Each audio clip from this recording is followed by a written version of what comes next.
Hey guys, how y'all doing, and welcome back to the channel. My name's David and I fix RVs. And besides fixing RVs, I also have another service that I offer, and that is RV skirting. Let me show you what we're doing here.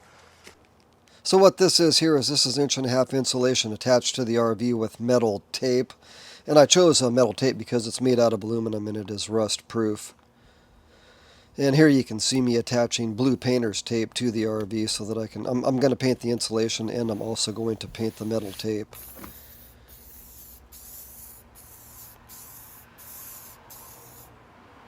And this is a customer who was actually on a budget and they chose to skip the paint. So this is what it looks like without paint. You can do this if you want to save a little bit of money.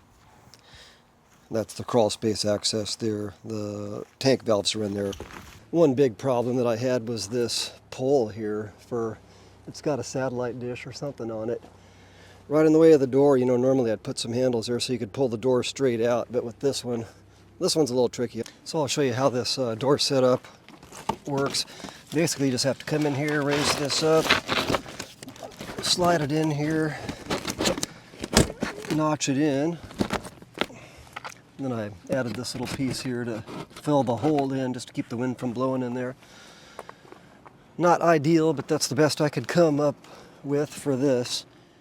And this is how a perfect world looks. This customer's drain lines were coming into the back of the RV, so I was able to put a door on here with two handles that pulled just straight off. Really easy to get in. All right, these are the handles to get into the crawl space. You just use these to pull that off, and then your valves are right up in there.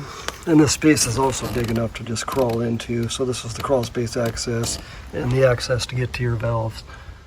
Okay guys, we're up here on the Olympic Peninsula in Washington State, where it's guaranteed to get down into the 30s, if not the 20s.